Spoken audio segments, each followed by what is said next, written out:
Estamos aqui pela graça do Senhor e eu convido os irmãos que abram suas Bíblias na carta de Paulo aos Gálatas, no capítulo 1. Carta de Paulo aos Gálatas, no capítulo 1.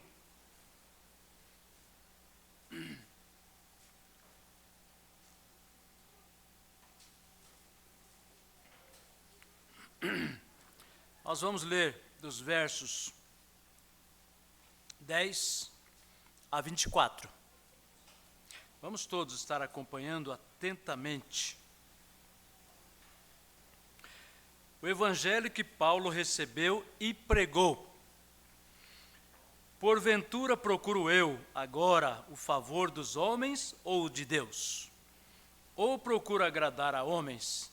Se agradasse ainda a homens, não seria servo de Cristo. Faço-vos, porém, saber, irmãos, que o evangelho por mim anunciado não é segundo o homem, porque eu não o recebi, nem o aprendi de homem algum, mas mediante revelação de Jesus Cristo.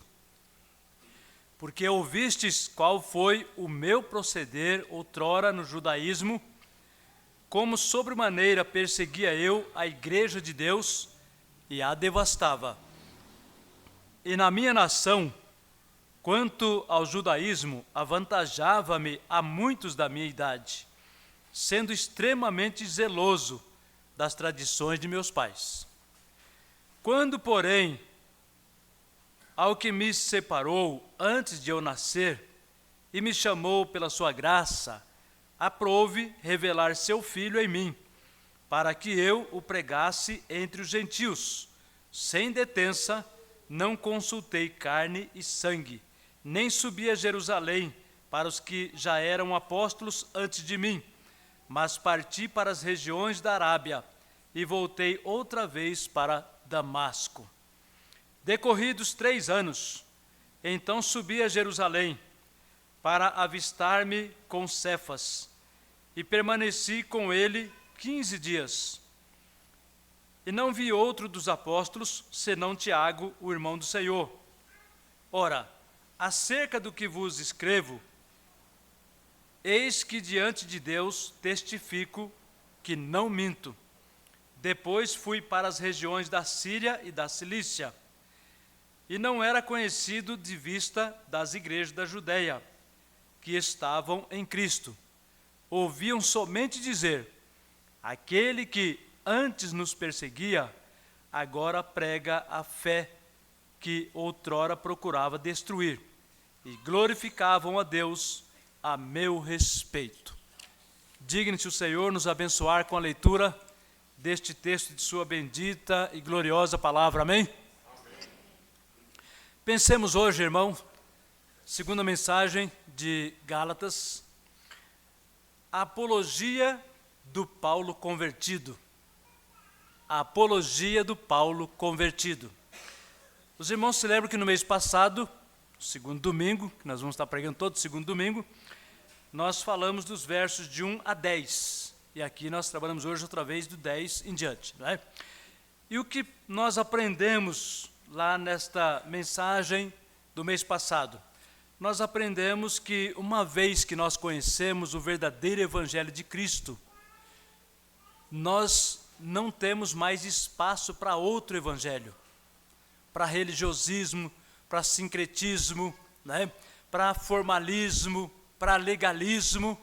E essa era a preocupação de Paulo. Paulo fundou essa igreja. Paulo fundou muitas igrejas.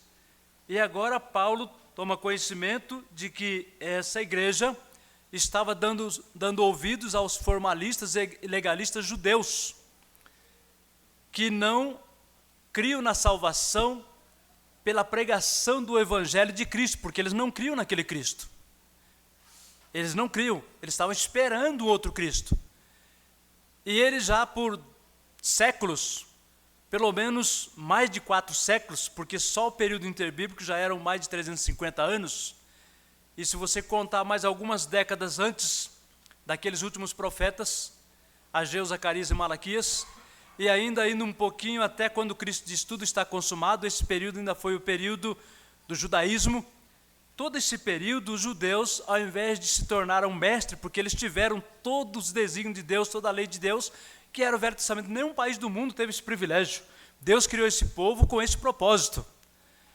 Mas por causa da teimosia dos corações deles, e eles fizeram isso por muito tempo atrás também, lá desde Êxodo, eles já vinham pecando contra Deus.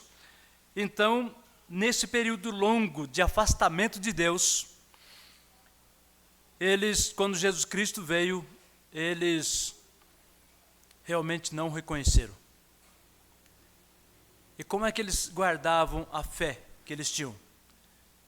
Através do formalismo, guardando o sábado, circuncidando, trazendo as ofertas que eram exigidas, por exemplo, os dízimos e as ofertas, as oferendas, e as ofertas também da lei, das prescrições da lei, e para eles aquilo já era motivo de serem salvos, inclusive porque eles eram filhos, descendentes de Abraão.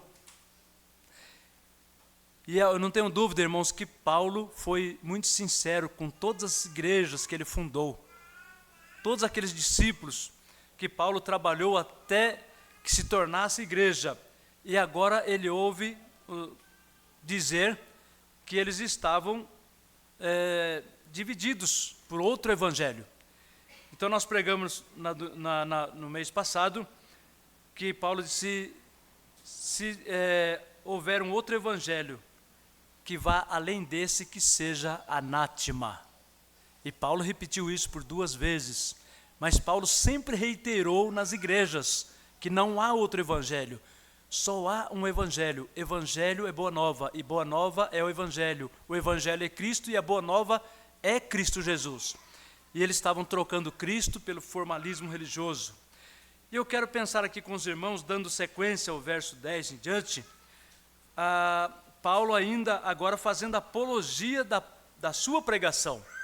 Não só da pregação do seu discipulado para aquele povo, mas também por todos os lugares onde Paulo pregava, e especialmente esta grande região da Galácia, que alguns estudiosos falam que inclui inclusive a cidade de Corinto e outras cidades ali próximas, como sendo região da Galácia.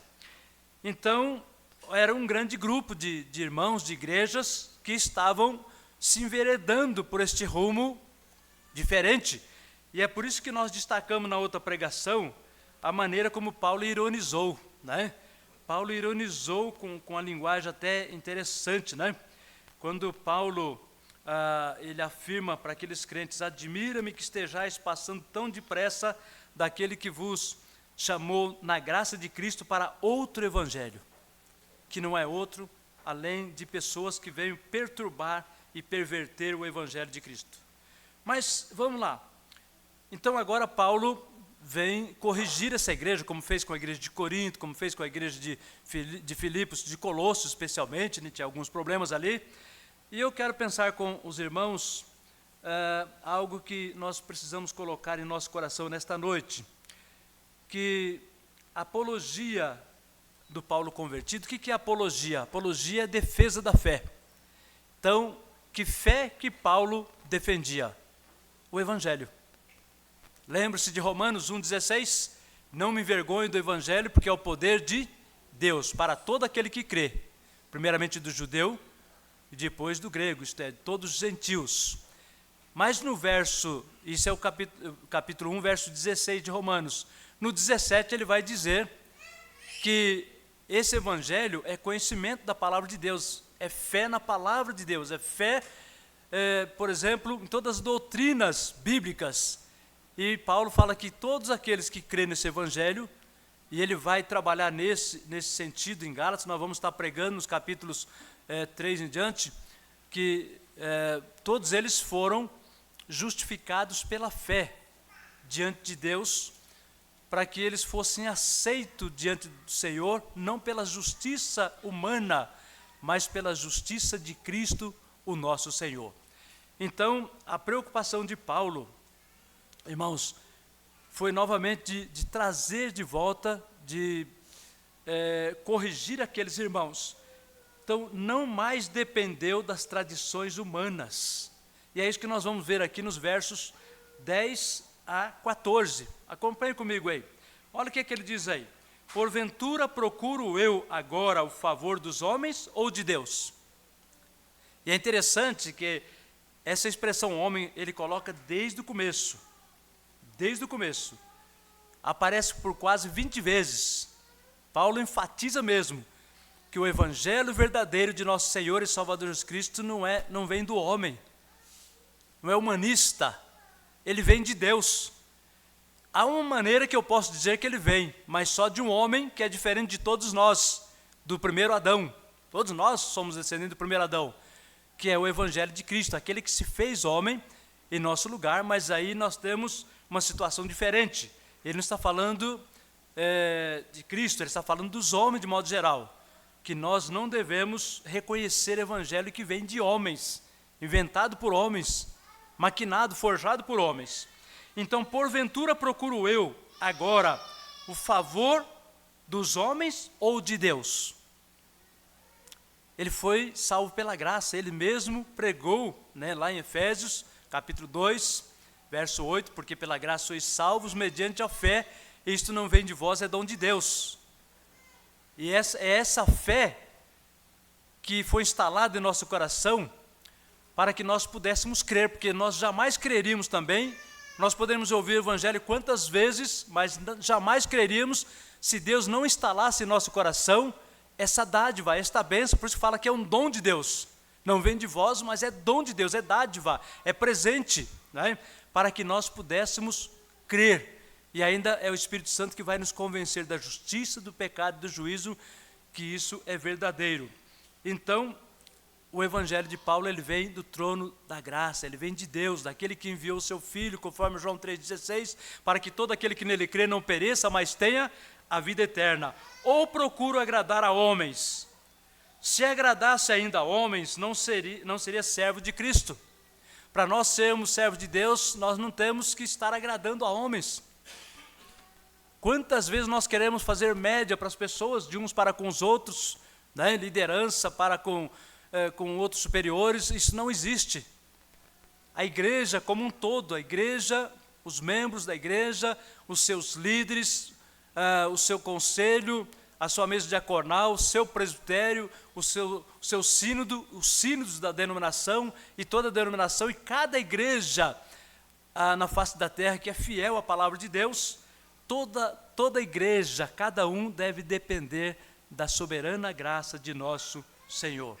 Veja o que diz o verso 11 também. Faço-vos, porém, saber, irmãos, que o evangelho por mim anunciado não é um evangelho qualquer. O evangelho por mim anunciado não é segundo o homem, novamente, porque a questão lá era justamente eles darem ouvidos aos judaístas, aqueles fariseus, escribas e saduceus, especialmente os fariseus, que eram os mais fortes. Verso 12, porque eu não recebi nem aprendi de homem algum. O que nós podemos ouvir de homens fiéis e tementes a Deus, e que vale a pena dar ouvidos com respeito ao que se diz a salvação e a nossa redenção, é abrir bem nossos ouvidos e nosso coração para a pregação da palavra e do Evangelho, porque é ela que vai nos qualificar, Como diz Paulo, toda a palavra de Deus é inspirada por Deus, E toda ela para fazer o homem perfeito e perfeitamente habilitado diante de Deus. Então, tudo vem dos céus, vem de Deus, vem da graça de nosso Senhor e Salvador Jesus Cristo. Então, ele diz, porque não recebi de homem, nem aprendi de homem algum, mas mediante a revelação de Jesus Cristo, o Evangelho de Jesus Cristo e tudo aquilo que ele fez na sua obra salvífica na cruz do Calvário. Porque ouvistes, verso 13, qual foi o meu proceder outrora no judaísmo? Ele também era um judaizante, ele era também um fariseu, ele era um formalista, um legalista também. Como sobremaneira eu perseguia eu a igreja de Deus e a devastava. E ele fazia isso com zelo, ele achava que ele estava fazendo isso de maneira correta.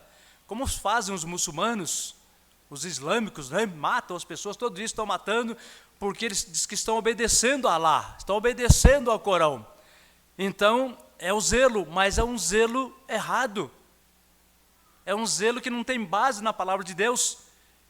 E tem muitas igrejas evangélicas, igrejas de crente, vamos dizer assim, né, que é sincretista, é mista. Já no Velho Testamento havia isso. Quantos crentes adoravam a Deus e também adoravam Astarote, Baal e outros deuses? Os deuses dos Sidônios e de outros povos, né? Então, e no Novo Testamento, isso também não foi diferente, especialmente nos últimos tempos. O que mais temos hoje é pregação do Evangelho, e a igreja evangélica tem crescido de maneira absurda, mas sem qualidade, sem pregação fiel da palavra de Deus. Tanto é verdade isso que Paulo nos adverte. Nos últimos dias, né, muitos não darão ouvidos à sã doutrina, a doutrina saudável, bíblica, da pregação fiel da palavra de Deus. Vão dar ouvidos a outro evangelho. Então nós precisamos tomar cuidado, que são tempos trabalhosos. Nós temos que olhar só para Cristo, o autor e consumador da nossa fé. Verso 14 ainda. E na minha nação, quanto ao judaísmo, avantajava-me a muitos da minha idade. Paulo não era tão velho. Daqueles rabinos, talvez ele fosse o mais novo, mas ele era um dos mais versados. Estudou aos pés de Gamaliel, o grande mestre, né? O mais versado, sendo extremamente zeloso. Não era só zeloso, ele era extremamente zeloso das tradições de seus pais. Então, irmãos, essa preocupação de Paulo aqui é dizer, olha, a minha apologia, a minha fé não é mais aquela. Agora eu conheço a verdadeira, definitiva e absoluta fé salvadora. Ela só pode ser verdadeira em Cristo Jesus, na obra de Cristo Jesus. Então é esta que eu prego, e é esta que vocês devem voltar. Voltem à sensatez, voltem à comunhão verdadeira, genuína diante de Deus. Mas quero pensar aqui também com os irmãos um outro ponto interessante, né, que nós precisamos entender neste texto. Paulo não mais se valia do seu humanismo religioso, das boas obras do judaísmo, dos judeus, né, do legalismo, do formalismo judaico. Versos 15 a 17, acompanhe comigo. Quando, porém, veja que ele muda um pouquinho aqui, né? Quando, porém, ao que me separou, antes de eu nascer, ele faz uma espécie de uma biografia também, em cima disso, e ele mostra nessa biografia a mudança da sua vida, né? Quando, porém, ao que me separou, ao que me vocacionou, ao que me convenceu, Deus através do Espírito Santo, o Evangelho de Cristo, antes de eu nascer, e me chamou pela sua graça, ele aprove o quê? Revelar seu Filho em mim. Então, Cristo é a nossa redenção, Cristo é a nossa justiça, Cristo é o nosso caminho, como ele mesmo disse, eu sou o caminho, sou a verdade, eu sou a vida. Então nós temos que olhar só para Cristo, o Evangelho. Se nós queremos agradar o Pai e agradar o Espírito Santo e termos comunhão verdadeira de um Evangelho genuíno, nós temos que só olhar para Cristo, tomar cuidado para não olhar nem para a direita nem para a esquerda, não ter nenhuma vertente, nenhuma tangente fora do Evangelho, mas voltar-se só para Cristo Jesus, como Paulo deixa isso bem claro, e também o escritor aos Hebreus, né, olhando para o autor e consumador da nossa fé. Então veja, o verso 15 é muito interessante. Ao que me separou antes de eu nascer, me chamou pela sua graça, aprove revelar seu Filho em mim. Para quê? Qual é o objetivo? Para que eu pregasse entre os gentios, não mais aquela pregação que ele achava que era perfeita e santa, e quem estivesse usando a lei e querendo mudar alguma coisa, como eles chamavam os crentes, os primeiros crentes eram apelidados de os do caminho. O outro apelido que eles deram foram de cristãos, e acabou pegando, porque cristãos dá a ideia de pequenos cristos, e vale a pena sermos pequenos cristos, né? E a Bíblia fala que nós temos que ser semelhante a Ele, nós temos que imitar a Ele. Paulo diz, sede meus imitadores, como eu também sou de Cristo. E a Bíblia diz que nós temos que ser santo como Ele é santo, perfeito como o nosso Pai é perfeito. Então, isso vale a pena. Então, ser chamado de cristão não é, na verdade, um xingamento, uma zombaria, né? uma ironia para nós, é um prazer sermos cristãos, né?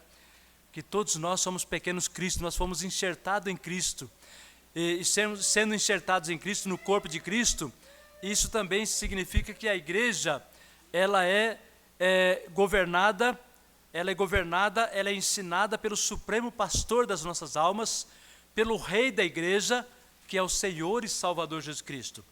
E por isso, nós temos que olhar só para Jesus. E é isso que Paulo ensina aqui, revelar seu Filho em mim, para quê? Para que eu pregasse entre os gentios sem detença. Pregar urgentemente, pregar com urgência, e por isso não consultei carne e sangue. Não consultei carne e sangue. Olha o verso 17. Nem subi a Jerusalém, que era o desejo de Paulo de conhecer os demais apóstolos. Ele não tinha aquele conhecimento, ele se converteu recentemente. Mas como que Paulo saiu já pregando se ele se converteu recentemente? Nas igrejas, para receber um membro, às vezes leva um ano de estudo, porque naqueles dias, aquelas pessoas que conheciam toda a lei de Deus, eles não tinham o Novo Testamento ainda. Eles tinham as primeiras pregações. A igreja estava sendo o quê? Instituída. Jesus Cristo veio, chamou os apóstolos, e a igreja seria instituída e seria organizada, né? E seria também... a igreja seria inaugurada lá no dia de Pentecostes. É ali que nasce a igreja primitiva, né? Então, aquelas pessoas, muitas delas que se convertiam, logo em seguida até eram batizadas, elas poderiam ser, porque elas já conheciam a palavra de Deus. O segredo estava em que tudo que elas conheciam, o problema é que eles negavam que aquele Jesus era o verdadeiro Messias.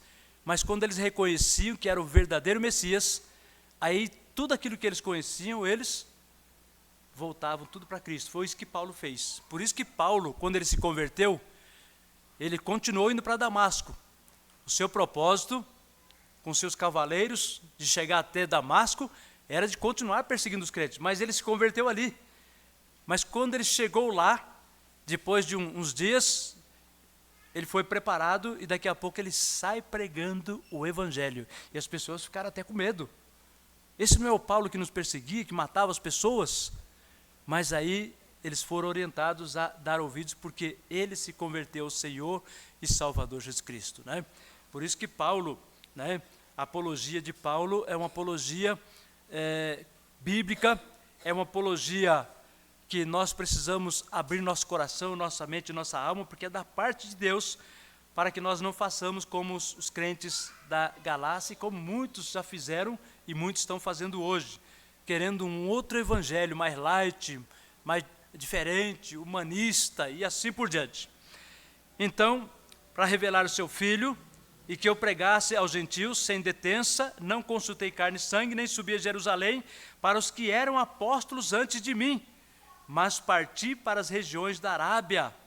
E não aparece no livro de Atos, né, por exemplo, igrejas na Arábia, mas ele partiu porque Paulo tinha uma caminhada que ele tinha que passar pela Arábia, e voltei outra vez para Damasco. Paulo agora, assim como ele estava concentrado antes em Damasco para perseguir, agora é o oposto.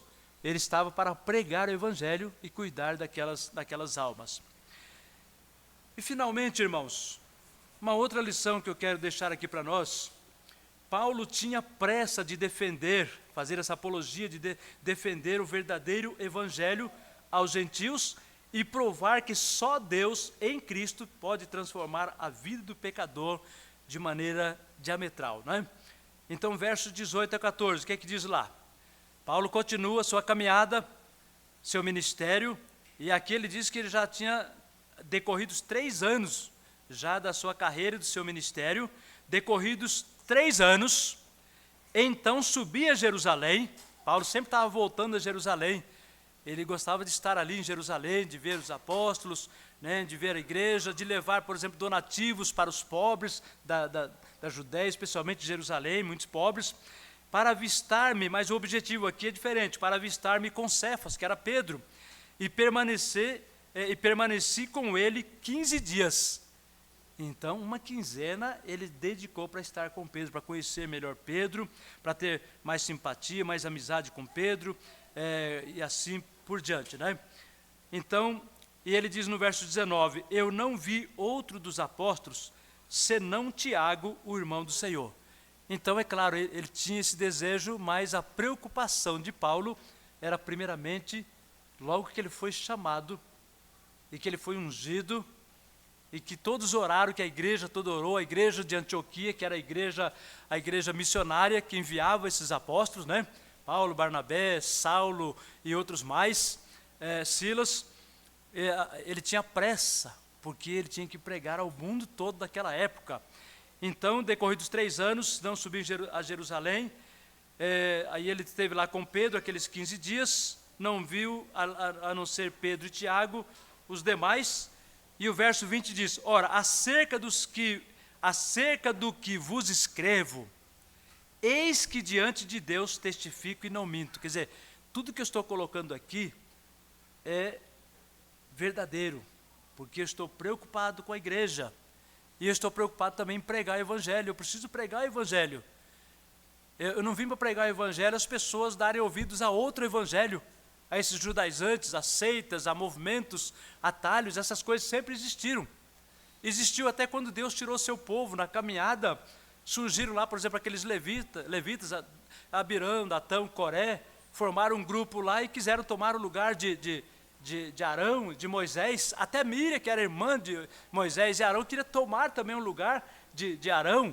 Então essas coisas sempre existiram, é coisa do coração do homem. Por isso que nós precisamos vigiar o nosso coração, para que nós sejamos sinceros, crentes no Senhor e Salvador Jesus Cristo, para seguir só a Cristo Jesus e ter ouvidos para ouvir o verdadeiro evangelho e a verdadeira pregação da palavra de Deus, que se refere ao evangelho de nosso Senhor e Salvador Jesus Cristo. Como diz lá em João, que as ovelhas só dão ouvidos ao pastor das ovelhas. Nós temos pastores, os pastores que estão nas igrejas são apenas instrumentos de Deus para pregar a palavra de Deus.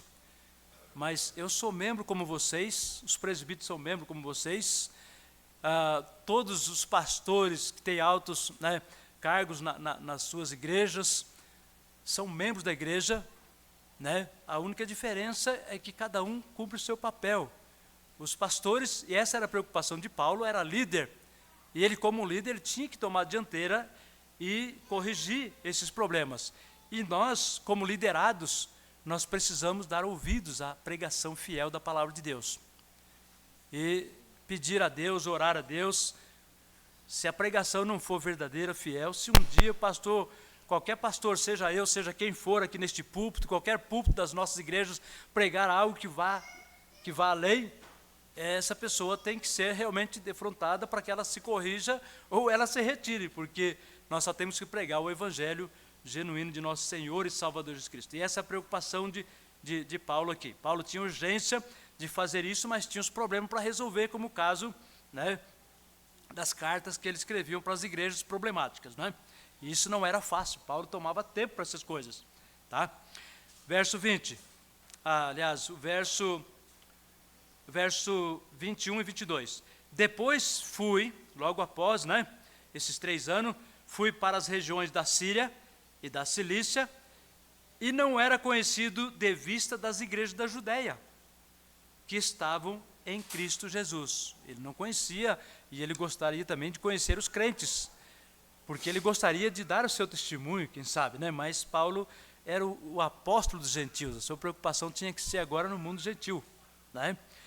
Até os apóstolos que eram apóstolos dos judeus, muitos deles, depois que o evangelho foi pregado, não só pelos apóstolos, mas quando Cristo levanta também aquela missão dos 70, para que todos eles ficassem inexcusáveis, e Jesus disse, olha, primeiramente Jerusalém, depois Judeia, depois Samaria, e depois que alcançasse todo Israel, agora até os confins do mundo. Até esses apóstolos foram pregar em outros lugares. Muitos deles foram para o lado da Turquia, outros foram para o lado da Índia e para outros lugares, porque agora precisava alcançar o mundo de então, não é? Bom, versos 23 e 24 para nós concluirmos, irmãos. Então, olha só, tudo isso daqui mostra que o nosso zelo, o nosso amor na causa, seja eu pastor, seja eu presbítero, seja eu missionário, seja membro de igreja, ou um cargo que eu tenho na igreja, ou na minha vida mesmo em particular, eu tenho que fazer para que Deus seja honrado e glorificado? O Evangelho vem para realmente mudar a nossa sorte.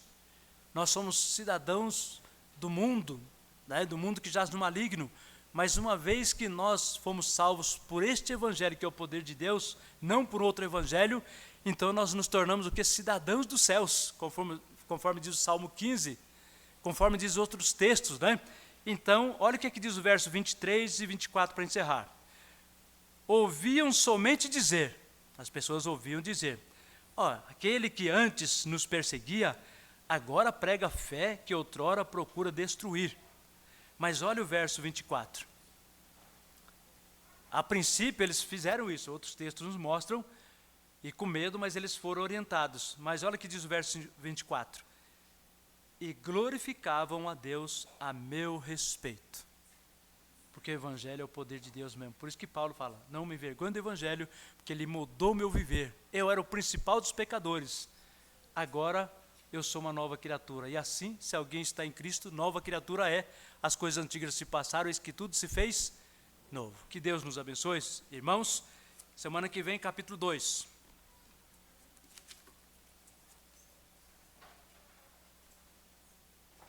Semana que vem, não, mês que vem. Passa muito rápido, foi semana passada. Quem sabe, né, reverendo, pode ser que seja mesmo a semana que vem.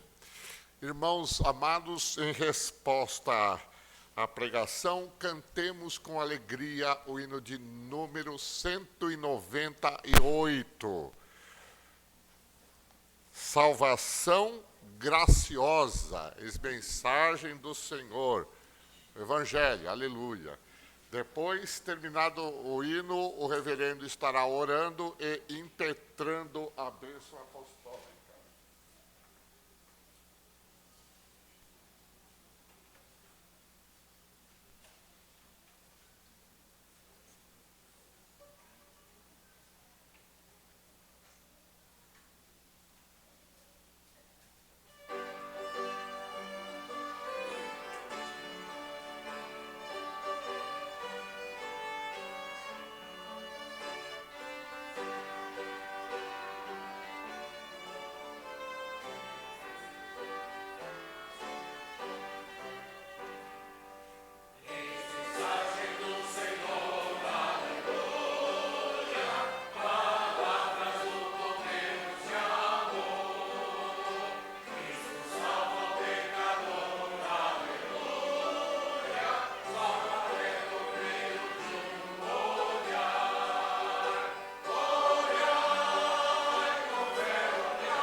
Então, ainda de pé, vamos orar. Senhor Deus, bendito Pai, nós te louvamos por essa tanta bênção e esse privilégio de nos trazer até a tua casa, de nos recolher a este recinto que foi santificado, consagrado, Deus, para o culto, para a adoração. E para ouvir os textos da tua palavra, também a pregação, os cânticos, os louvores celestiais, os louvores sacros, também, ó Deus, as orações e a nossa comunhão, primeiramente contigo e também com os irmãos. E por isso, ó Deus, nós te rogamos que continues abençoando esta igreja, cada um dos seus membros, desde aquela criancinha que está no ventre da sua mãe, para que ela possa, ó Deus, através da oração de seus pais, da igreja, nascer e crescer para a honra e glória do teu santo e bendito nome. E as nossas crianças, ó Deus, nossos adolescentes, nossos jovens, também sejam alvos da tua misericórdia e da tua graça. Mas coloque em nós, ó Deus, o dever de orar por eles, de se preocupar com eles, de ensiná-los, de instruí-los e de jejuar, de nos prostrar ante a tua face e rogar a tua misericórdia sobre eles, especialmente em face de um mundo tão turbulento, ó Deus, e voltado à corrupção.